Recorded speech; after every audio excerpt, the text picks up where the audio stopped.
बाजार पर नजर डालिए इस वक्त करीब 388 पॉइंट, मतलब एक ऊपर नीचे काफ़ी वोलेटाइल है मिड कैप इंडेक्स। अगर आप देखें यहाँ पे 39,781 पे चल रहा है। कल भी काफ़ी गिरा था और आज भी काफ़ी गिरा। देखिए जैसे पहाड़ बन रहा है ना, ये ऊपर नीचे काफ़ी गिरावट देखने को मिल रही है। निफ्टी हालांकि एकदम फ्लैट सा है 19,990 पर, यहाँ पे सस्टेन कर रहे हैं दिग्गजों की वजह से। और बैंक निफ्टी भी फ्लैट्स कह सकते हैं आप, 70-75 पॉइंट नीचे है। सेंसेक्स तो खैर ऊपर नीचे करके ग्रीन में भी ट्रेड कर रहा है। आज भी अगर आप बढ़ने घटने वाले शेयर्स की संख्या देखेंगे एडवांस डिक्लाइन, तो गिरने वाले शेयर्स की संख्या तकरीबन 1940 पहुंच चुकी है और बढ़ने वाले शेयर्स की संख्या 854, यानी हर एक बढ़ने वाले के सामने दो से ज़्यादा कमज़ोर शेयर यहाँ पे देखने को मिल रहे हैं। कुछ आपके सामने शेयर्स रखता हूँ जहाँ पे अच्छी वोलेटिलिटी या मूवमेंट है। तो उसमें अगर आप गिरने वाले शेयर्स को देखिए, जैसे हम लोग बातचीत करते हैं, रेलटेल 6% से ज़्यादा कमज़ोर है। Indian railway finance corporation IRFC 6.5% गिरा है। इरकॉन में भी करीब 6% की कमज़ोरी है। इसके अलावा कुछ और mid cap, tube investment, macrotech developers यानी Lodha, max health care, Kalyan jewellers, KRBL जैसे स्टॉक्स में भी 4 से 5% तक की गिरावट। ये मैं आपको निफ्टी 500 की लिस्ट से स्टॉक बता रहा हूँ। लेकिन कुछ स्टॉक्स में तेज़ी, जिसमें फार्मा मिड कैप में, मीडिया स्मॉल कैप कह सकते हैं आप, IOL केमिकल 9% ऊपर है, अजंता फार्मा 9% ऊपर है। KEC की हम लोगों ने भी बात की हेडलाइन में भी 5.5% वो भी चल रहा है। ग्रेन्यूल्स एक और फार्मा कंपनी 4.5% ऊपर है।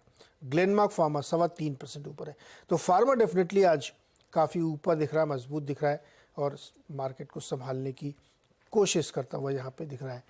प्योरली फ्यूचर्स में अगर आप चलें तो granules for a change, India bulls housing में भी अच्छी तेज़ी है। इंडिया सीमेंट में करीब 2-3% की आप तेज़ी मान के सकते हैं। और RBL बैंक कल काफ़ी गिरा था, आज रिकवर है, 223 रुपये पे इस वक्त ट्रेड करता हुआ दिख रहा है। तो नेट अगर आप ये देखें तो फार्मा की तरफ से थोड़ा सपोर्ट मिल रहा है, कुछ एक लार्ज कैप से, जिससे कि निफ्टी सस्टेन कर रहा है। लेकिन मिड कैप में बिकवाली प्लस भारी उतार चढ़ाव भी आप कह सकते हैं।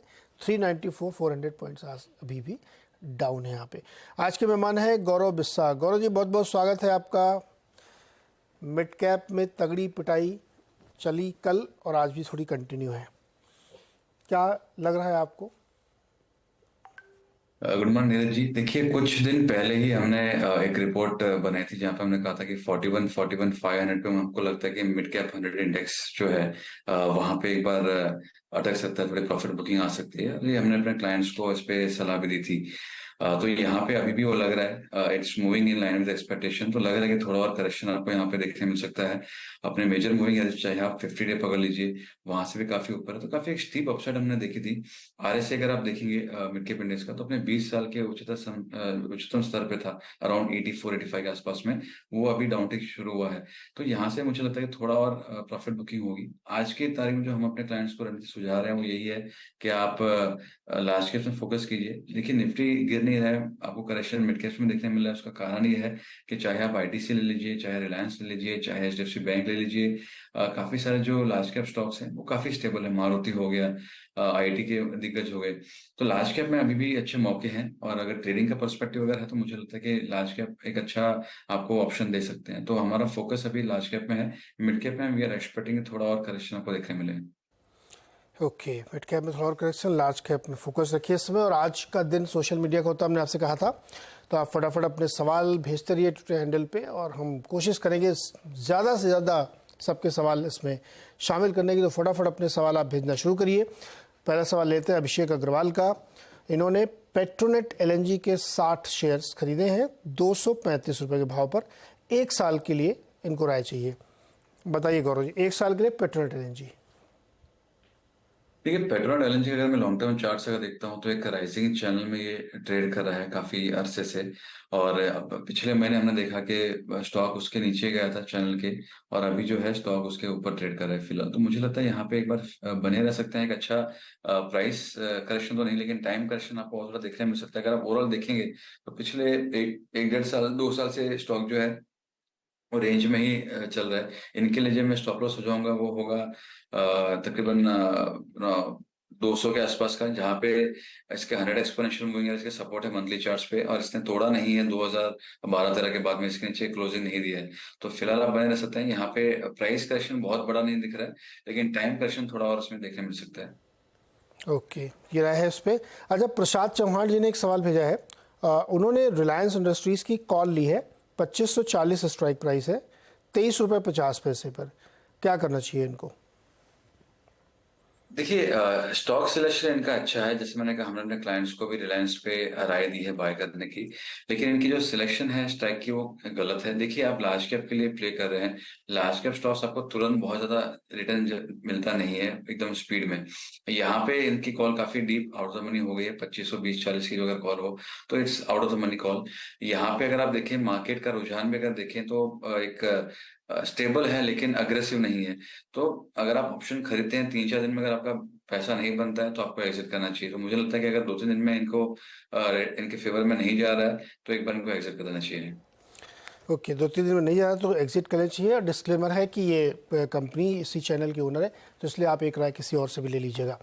गौरव जी, राहुल चड्ढा की चिंता ये है कि फार्मा स्टॉक चल रहे हैं, पीरामल फार्मा नहीं चल रहा है, क्यों? देखिए, फार्मा इंडेक्स बाद में शुरू हुआ है चलना, लेकिन पिरामल फार्मा पहले ही कर लिया था। हमने अपने क्लाइंट्स को 79.25 जो उसका प्रीवियस स्विंग हाई था, आज जब गिरना शुरू हुआ था, उसके बाद में वहां पे ट्रेंड रिवर्सल था, तो हमने अपने क्लाइंट्स को वहां पर ही दिलाया था। हमारे टारगेट 100-120 के थे। फिलहाल ये 100 पे ट्रेड करा। तो अगर आप देखेंगे तो इसमें अपसाइड भी है, और इसमें इसने निफ्टी फार्मा को आउट परफॉर्म भी किया है। रिसेंटली अगर आप कहेंगे तो हाँ, फार्मा ने कैचअप किया है, बट अगर आप देखें ये पहले मूवमेंट चालू हो चुका था। तो यहाँ पे स्लोली और ग्रेजुअली, देखिए ट्रेंड रिवर्सल जब होता है फिर ट्रेंड कंटिन्यूशन होता है, वो एक स्लो और ग्रेजुअल प्रोसेस है। तो यहाँ पे थोड़ा समय लगेगा। ब्रेकआउट्स नहीं है कि आपको तुरंत रिटर्न्स देखने मिल जाएंगे। ट्रेंड प्ले अगर करना है तो उसमें थोड़ा समय लगता है। ओके। अच्छा, एक कभी आपने मारुति का जिक्र किया, लार्ज कैप स्टॉक, बड़ा स्टॉक है, तो बिरेशो ने इसमें एक 10,500 की स्ट्राइक वाला कॉल लिया है, 172 रुपये पे। अभी इनको होल्ड करना चाहिए? देखिए, 10,500 का कॉल अगर लिया तो एक बार बने रह सकते हैं। देखिए, कल भी अगर आप देखें तो एक तो आउट परफॉर्मेंस हमको देखने मिल ही रही है। कल का जो अगर आप कैंडल देखेंगे तो एक अच्छा डाउनफॉल हमको देखने मिला, वहां से एक पुल बैक देखने मिली थी, सॉर्ट ऑफ हैमर बना। और आज भी अगर देखें तो प्रीवियस लो को हम लोग फिर भी होल्ड कर रहे हैं। तो मेरे हिसाब से आप इसमें बने रहिए। 10,400, 10,000, 350 का आपका स्टॉप लॉस होगा। उसके नीचे अगर जाता है स्पॉट में तो आप उसको एग्जिट कीजिए, अदरवाइज एक बाउंस आपको यहाँ पे देखने मिल सकती है। ओके, आज लोग काफ़ी ऑप्शन में कर रहे हैं काम। आईटीसी भी 465 वाली स्ट्राइक का कॉल लिया है, 4 रुपये 50 पैसे पे एक लॉट, सितंबर एक्सपायरी। पैसा बनेगा? इन्होंने आईटीसी का लिया, करेक्ट? ITC, yes.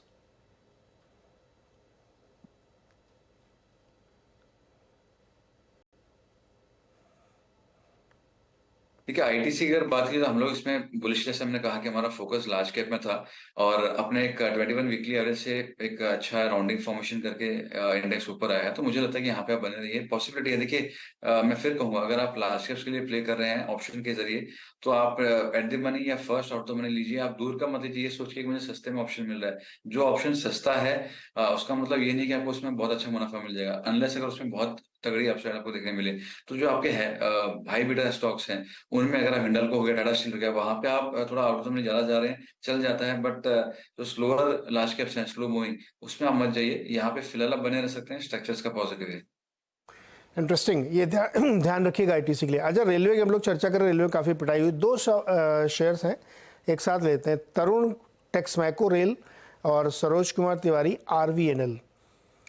सरोज ने हालांकि 125 पे लिया है, और क्या करना चाहिए इनको? दूसरा जो है टेक्समैको रेल, 53 रुपये पे खरीदा है, 500 से 160 के पास जाके वापस आ रहा है। प्रॉफिट बुक करें क्या दोनों लोग? देखिए, हमने अपने क्लाइंट्स को थोड़ा प्रॉफिट बुक करा है, और अगेन एज अ डिस्क्लेमर, हमने अपने क्लाइंट्स को बास्केट ऑफ 5 स्टॉक्स दिया था, जहाँ पे RVNL, IRCON, IRFC, RailTel and RITES, ये 5 हमने करवाया था। तो हमने स्टॉक स्पेसिफिक नहीं करवाया, हमने वो बास्केट को प्रॉफिट बुक करने के लिए दिया है। फुल एग्जिट नहीं, बट पार्शियल प्रॉफिट बुक किया। तो यहाँ पे मैं सलाह वही दूंगा कि आप एक बार इसमें सोच सकते हैं। अभी फिलहाल जो है एकदम इमीडिएट सपोर्ट पे है टेक्सटाइल, जहाँ पे इसका जो सपोर्ट है 127-125 के हैं, और वो आप उसके नीचे का जाएगा तो आप थोड़ा और क्वांटिटी को रिड्यूस करने की कोशिश कीजिएगा। बट यहाँ पे मुझे लगता है कि एक बार बाउंस आ सकता है, अगर सस्टेन अगर हो जाता है 125 126, तो एक बाउंस बैक फिर आपको देखने मिल सकता है, क्योंकि काफी अच्छे वॉल्यूम के साथ में चले हैं, मोमेंटम अभी भी स्ट्रॉन्ग है। शॉर्ट टर्म यहाँ पे मुझे लग रहा है जायरेशंस देखने मिल रहे हैं, तो यहाँ पे बने रह सकते हैं, लेकिन पार्ट काउंटर बुक करना इसमें एक अच्छी राय हो सकती है। ओके, ये राइट एक्समेकोरियल में। अच्छा, शशांक जी पूछ रहे हैं जियो फिनेंस के बारे में। सर, जियो फिनेंस में मैं तो कोई राय दे नहीं सकता, और चूंकि अभी इतनी रिसेंट लिस्टिंग है कि चार्ट पे भी बड़ा मुश्किल से गौरव जी के समस्या हो जाएगी। वो कैसे बताएगी कि चार्ट पे कुछ पैटर्न ही नहीं है, अभी तो हार्डली लिस्टिंग है। मैं इसको किसी और शो में फंडामेंटल एनालिस्ट के साथ रखूंगा, बताएंगे वो। दूसरा सवाल लेते हैं, डॉक्टर अनूप कुमार राठौर, इनके पास 100 शेयर हैं CMS इन्फो सिस्टम्स, ये कैश लॉजिस्टिक्स वाली कंपनी है, 350 रुपीज़ के भाव पर। ये लॉन्ग टर्म इन्वेस्टर है, क्या इनको 5 साल के लिए होल्ड करना चाहिए इसको? देखिए अगेन, अगर आप इसकी अगर प्राइस हिस्ट्री अगर आप देखेंगे तो ये 2022 में लिस्ट हुआ है, तो मैं 1.5 साल की हिस्ट्री पे 5 साल का पोजीशन दूंगा तो सही नहीं रहेगा। हैविंग सेड दैट, आप इसमें बिल्कुल बने रह सकते हैं। यहाँ पे थोड़ा प्रेशर आपको जरूर देखने मिल सकता है। देखिए अगर आप इसके वीकली चार्ट अगर देखेंगे और 2022 की जो लिस्टिंग थी वहां से अगर आप प्राइसिंग ट्रेंड लाइन बनाते हैं, तो करंट जो फॉल शुरू हुआ है 394 के आसपास में, वो एग्जैक्टली हर्डल से ट्रेंड लाइन के डायरेक्शन से हुआ है। दूसरा, यहाँ पे एक एंट्री पिचफॉक पैटर्न में अगर देखा जाए तो वहां पे ब्रेकडाउन दे रहा है फिलहाल वीकली में। वीकली क्लोज अभी तक आया नहीं है, आज वेडनेसडे है, तो यहाँ पे स्ट्रक्चर थोड़ा सा वीक है। थोड़ा प्रॉफिट बुकिंग और आपको देखने मिल सकती है, लेकिन ओवरऑल अगर देखा जाए अप ट्रेंड में है स्टॉक, तो आपको प्रेशर आपको और देखने मिल सकता है। बट अगर आपका नजरिया 5 साल का है, तो एक बार आप, मैं ट्रेंड के हिसाब से कहूंगा, आप बने रह सकते हैं। ओके, स्टॉप लॉस बने रह सकते हैं। नेहा तिवारी ने खरीदे हैं सास्केन कम्युनिकेशन के शेयर, 1148, 29 शेयर हैं इनके पास। सास्केन दिखाइए जरा गौरव जी, सास्केन का चार्ट देखिए जरा। देखिए अगर मैं सास्केन की बार चार्ट देखूं और मैं इसके अगर वीकली सेटअप में अगर इसमें देखूं, तो एक अच्छा बेस फॉर्मेशन सॉर्ट ऑफ देखने मिल रहा है। तो स्टॉक ने कुछ किया नहीं है कि रेंज में ट्रेड कर रहा था, लेकिन एक अच्छा सपोर्ट बना रहा है टुवर्ड्स 750 के आसपास में, और उसके बाद में छोटे मोटे ब्रेकआउट्स भी दे रहा है। तो यहाँ पे अगर आपका नजरिया मीडियम से लॉन्ग टर्म का है, तो आप इसमें बने रह सकते हैं। शॉर्ट टर्म के लिए मैं अगर बोलना डिफिकल्ट होगा, क्योंकि रेंज में अटका हुआ है, but medium to long term के लिए स्ट्रक्चर इसका पॉजिटिव है। अच्छा, रोहित ने इंटरेस्टिंग सवाल लिखा है कि I am holding 2 lots of Nifty 19900 P put for tomorrow expiry, 50 रुपये पे, और ये इनका विश्वास है कि 20,000 रुपये पे ह्यूज रेजिस्टेंस है। क्या करना चाहिए इनको? देखिए हमने अपने क्लाइंट्स को भी कल क्वेश्चन दिया था। अगर आप डेली चार्ट निफ्टी के देखते हैं, तो वहां पे एक bearish harmonic alternative shark pattern बनी थी। तो वो हिसाब से एक थोड़ा एग्जैक्टली वहीं से रिवर्सल आया है फिलहाल, लेकिन जो हिसाब से सोचा था वहां पे इतना फॉल नहीं है। और दूसरा, जैसे मैं कह रहा हूँ कि मिड कैप्स में करेक्शन है, लेकिन लार्ज कैप्स इतने मजबूत है तो करेक्शन दिखा नहीं रहे हैं। तो यहाँ पे देखो आ सकता है 20,000 के नीचे, जब तो हम लोग सस्टेन करेंगे, एक मूव टुवर्ड्स 19,900 एक बार के लिए आ सकता है। RSI भी आपको नॉर्मलाइज हो जाएगा जब तक, तो पॉसिबिलिटी है एक बार के लिए बने रह सकते हैं। लेकिन अगर 20,000 के ऊपर अगर क्लोजिंग आती है, या 20,020 20,020 स्पॉट के ऊपर अगर आवली क्लोजिंग आती है, तो आप एग्जिट कीजिए, क्योंकि फिर ज्यादा गिरे नहीं, और अगर वहीं पे भी रहा तो आपको टाइम वैल्यू लग जाएगी, और एक दिन ही बचा है तो आपको टाइम वैल्यू ऐसे भी काफी रोड होगी फास्ट। ओके, और एक दिन ही बचा है, ये बहुत रिस्की ट्रेड है, बहुत ध्यान रखिएगा इसमें। लॉन्ग टर्म व्यू चाहिए टाटा पावर पर नवीन चंद्र झा जी को। देखिए बहुत अच्छा है, टाटा पावर पूछे हो कि ये हमने अपने क्लाइंट्स को दिलवाया भी है, ट्रेडिंग के लिए भी दिलवाया है, और हमने एक लॉन्गर हाइरिजन के लिए भी दिलवाया है। अगर मीडियम की अगर बात की जाए, तो यहाँ पे एक चैनल ब्रेकआउट हुआ है, यहाँ से एक बार 293 के लेवल्स आपको देखने मिल सकते हैं।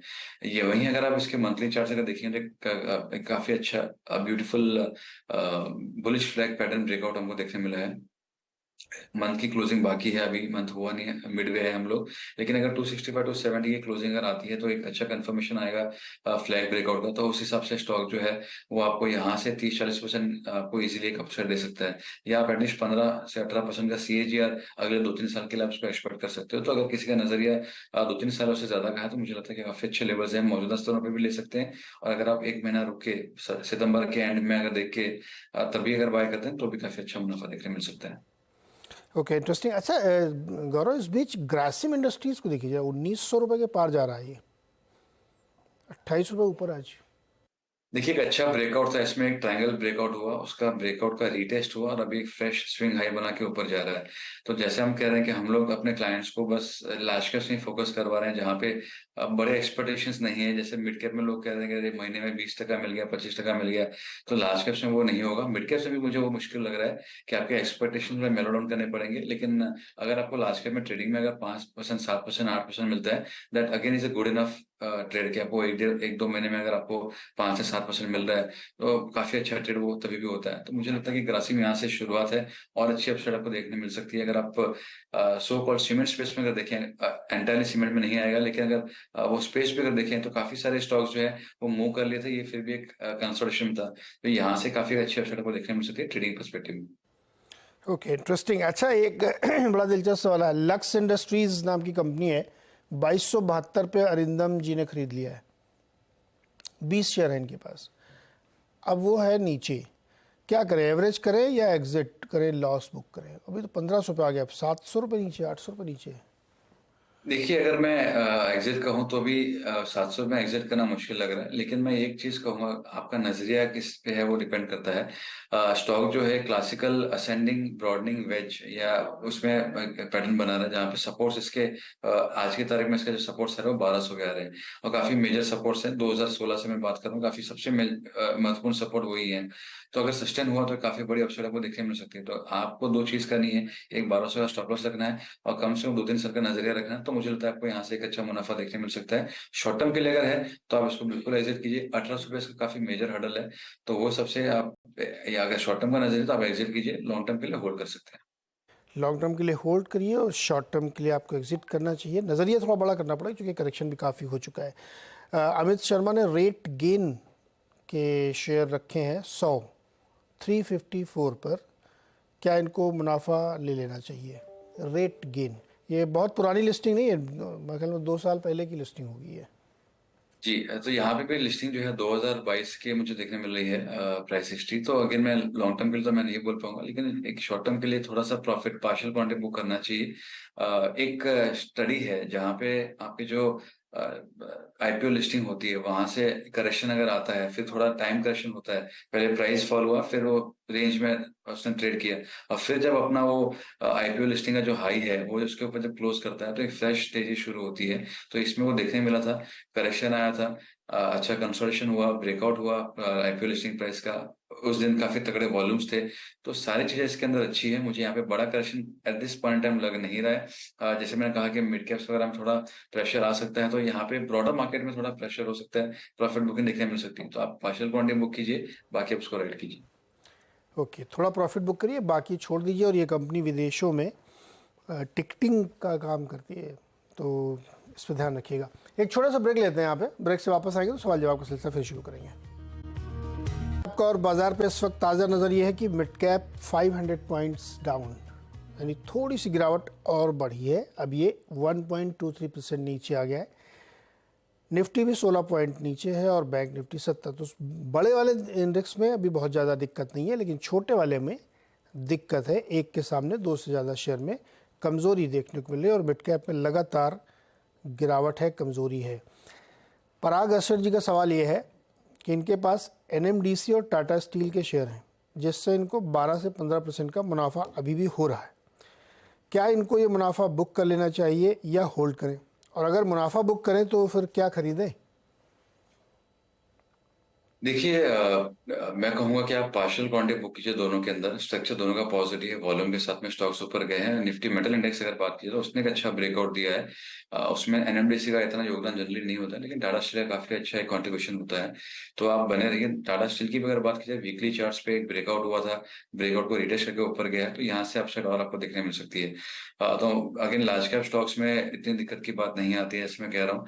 तो आप पार्शियल क्वांटिटी बुक करके निकल सकते हैं। रही बात कि अगर जो क्वांटिटी बुक करेंगे, जो पैसा आएगा वो कहाँ पे डालें, तो अगेन लार्ज कैप शेयर्स आप आईटीसी में ले सकते हैं। आप ग्रासिम, जैसे हम कुछ देर पहले चर्चा करते हैं, आप ग्रासिम में ले सकते हैं, आप एचडीएफसी बैंक में रख सकते हैं। तो ये कुछ शेयर्स है जो हमने अपने क्लाइंट्स को भी दिलवाए हैं और उस पर आप फोकस कर सकते हैं।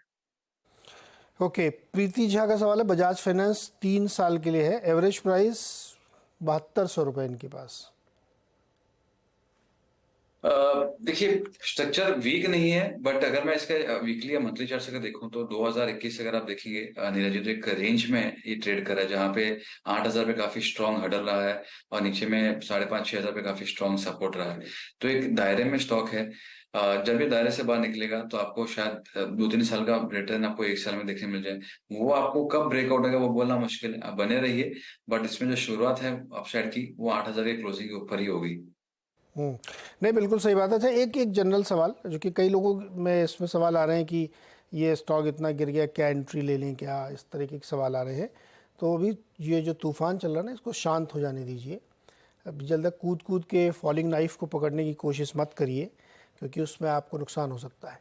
तो जब एक बार सेटल हो जाए मार्केट, थोड़ा सा समझ में आए कि जो भी गिरावट होनी है हो जाए, जो जिस तरीके हो, तब आप इसमें एंट्री कीजिए। गौरव जी, आपकी क्या राय है?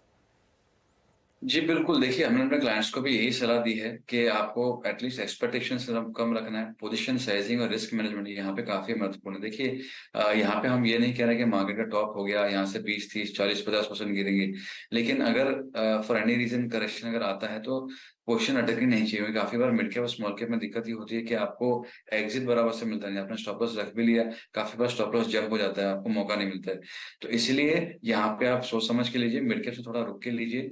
जहाँ पे बड़े रिवर्सल्स, बड़े ब्रेकआउट है, वहां पे आप एक बार पोजीशन बना सकते हैं। लेकिन जस्ट बिकॉज कोई ऊपर से 10% गिर गया, 15% गिरा, आप उसको वो रीजन से बाय कर रहे हैं, वो सही नहीं रहेगा। और एट द टाइम भी अगर आपको मुनाफा मिड कैप से थोड़ा मिल रहा है तो वहां से आप मुनाफा एटलीस्ट निकाल के, पूरा एग्जिट नहीं, प्रॉफिट पार्ट बुक निकाल के और आप लार्ज कैश में डाल दीजिए, जहाँ पे आपको स्टेबिलिटी भी मिलेगी और रिटर्न भी मिल सकते हैं। बिल्कुल, तो ये एक राय है कि ज़्यादा उछल कूद मत करिए। थोड़ा बहुत प्रॉफिट बन रहा है तो उसको निकाल के लार्ज कैप में डाल सकते हैं, लेकिन बहुत ज़्यादा फॉलिंग नाइफ पकड़ने की कोशिश न करें। Let things settle first. Gaurav sir, बहुत बहुत शुक्रिया जुड़ने के लिए और दर्शकों को समझाने और उनकी मदद करने के लिए।